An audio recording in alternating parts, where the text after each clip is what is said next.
যে আপনি ঘন ঘন রাজনৈতিক দল বদল করেছে, আমরা আগে ছিলেন লাল, তারপর সবুজ, এখন দেখুন, আমি মমতা বন্দ্যোপাধ্যায়কে এখনো ছাপিয়ে যেতে পারিনি। আমাকে এই ধরনের যখন কথাবার্তা বলবেন তখন পরিষ্কার, আপনারা কি পরিষ্কার আমি চোর, জোচ্চোর, ছ্যাঁচোর, মিথ্যেবাদী তাদের সঙ্গে থেকে যাই, এটা হলে কি আপনারা খুব খুশি হতেন? আমি অন্ধকার ছেড়ে আলোয় বেরিয়ে আসতে চেয়েছি। ক্লাস 8-এই যদি বলেন যে সারা জীবন থেকে যান, আর আপনাকে গ্র্যাজুয়েটও হতে হবে না, মাস্টার ডিগ্রি পেতে হবে না, এটা যদি কারুর আনন্দ হয়ে থাকে তো তাহলে ঈশ্বর তাদের মঙ্গল করুন। সবাইকে এবার সবাই চলুন আর আমরা এখন এখান থেকে বেরিয়ে রামতলাতে যাব, রাম ঠাকুরের কাছে পুজো দেব।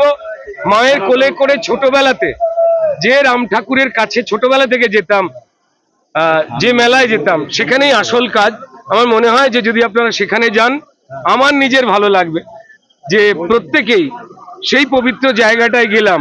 রাম রাজাতলা, যারা এই আখ্যা দেওয়ার চেষ্টা করতেন এই সনাতন, এই ভগবান শ্রী রামচন্দ্র তিনি নাকি নতুন, তাদের বলি যে ঈশ্বর তাদের মূর্খতাকে ক্ষমা করো। এত বছরের যে রাম রাজা, তার যে রাম নবমী, তার যে রাম বিজয়, সবকিছুকে যে ছাপিয়ে দেয় তা তো আর বলার অপেক্ষা রাখে না। যে পশ্চিমবঙ্গের মাটির অধিকাংশ মানুষের নাম রাম দিয়ে, তাদের বাবা পিতামহ প্রপিতামহ তাদের নাম রাম দিয়ে, যে মাটির অধিকাংশ জায়গার নাম রাম দিয়ে শুরু, কোথাও রামরাজাতলা, কোথাও শ্রীরামপুর, কোথাও রামনগর, একের পর এক নাম, কোথাও সেই বিখ্যাত মানুষদের নাম, শ্রী শ্রী রামকৃষ্ণদেব।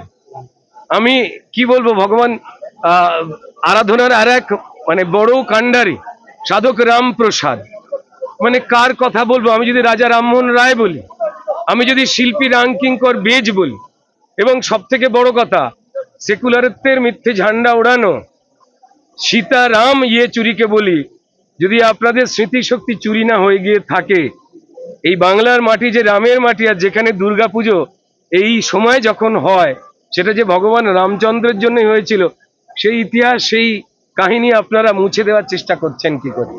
তো তাই আমি সনাতনের আমাদের এই মাটি, এই শঙ্কর মঠ, আমাদের এই রামরাজাতলার রাম মন্দির, আমরা সেখানে যাব। ছোটবেলায় যেমন যেতাম আপনারা যাবেন। অগণিত মানুষ এসেছেন, তারা পাশে দাঁড়াতে এসেছেন, তারা সঙ্গে থাকতে এসেছেন, তারা অন্ধকার দূর করতে এসেছেন, যাতে এই ক্রিমিনালের রাজত্ব বন্ধ হয়, যাতে মানুষ একটু নিঃশ্বাস নিতে পারে, একটু জল পচা খাল নোংরা পেরিয়ে সুস্থ নিঃশ্বাস নিতে পারেন, তার জন্য এসেছেন। আমি ওনাদের নিয়ে এখন কোনো কথা বলবো না, আগে ভগবান শ্রী রামচন্দ্রের কাছে যাই। বাসিন্দা বলছেন যে আগে যে বিধায়ক ছিল কোনো কাজ করেনি, শুধুমাত্র ভোটের সময় ভোট চাইতে আসে। আপনি জয়ী হলে আপনি কি কি কাজ করবেন, কি দেখবেন? আমি এমন জায়গায় দাঁড়িয়ে রয়েছি, আমাদের ছোটবেলা থেকে হাওড়ার যে জায়গাটা আমাদের পবিত্রতার সব থেকে বড় আস্থার জায়গা ছিল, আমাদের প্রিয় শঙ্কর মঠ। সেই মঠে মহারাজজির আশীর্বাদ নেওয়া, সেই মঠে একটু পূজা অর্পণ করা, সেই পবিত্র জায়গায় দাঁড়িয়ে রয়েছে। আমি এখান থেকে কোনো রাজনৈতিক কথা বলতে চাই না। আর আমার সঙ্গে এই মুহূর্তে আপনাদের ক্যামেরার পেছনে অগণিত আমাদের হাওড়ার শিবপুরের মানুষ দাঁড়িয়ে রয়েছেন। যে অন্ধকার হাওড়ার মতো এই প্রাচীন শহরে কিছু লোক নামিয়ে এনেছে, তারা কারা?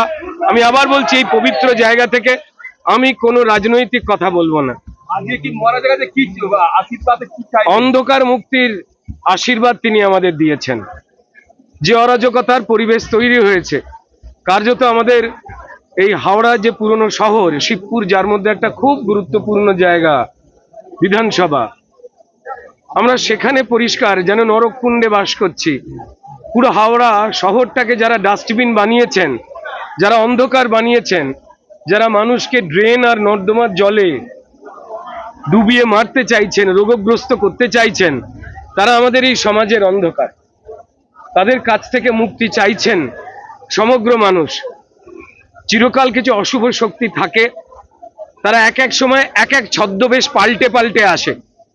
তেমনি শিবপুরে কেউ ছদ্মবেশ পাল্টে আসবার চেষ্টা করছে, যাতে যারা অন্ধকার তৈরি করেছিল যেন তাদের চিনতে অসুবিধা হয়। কিন্তু আমি নিজে বিশ্বাস করি, এই মাটির সন্তান হয়ে এই শঙ্কর মঠ, এই পাশেই কেদারনাথ স্কুল, যেখানে আমার পড়াশোনা করা, বড় হওয়া। আমি এখানে যেমন কোনো ভোটার দেখতে পাই না, আমি দেখতে পাই তারা কেউ আমার বন্ধু পুরনো, কেউ দাদা, কেউ মাসি, কেউ পিসি। এখানে কেউ আমাকে অধিকাংশ জনই রুদ্রনীল ঘোষ বলে ডাকে না, তারা আমাকে বাবাই বলে ডাকে। আমার খালি মনে হয় যে যে অসুবিধায় তারা রয়েছেন, সে অসুবিধা আমার আত্মীয়, আমার স্বজন, আমার যারা প্রতিবেশী তাদের। তো সেই অন্ধকার দূর করার যে প্রয়াস, যে ইচ্ছা, তা সবার মনে রয়েছেন। ঈশ্বর বলেন যে অন্ধকার দূর করো, আলো আনবার জন্য লড়াই করো। 2024 সেই আলো আনবার জন্য লড়াই করা। যারা অন্ধকার তৈরি করছেন তারা অনেক পরিশ্রম করেছেন, তাদের ক্লান্তিকে মেনে তাদের ছুটি নিয়ে অবসরে যাওয়ার পালা। এইটুকুই বলতে পারি।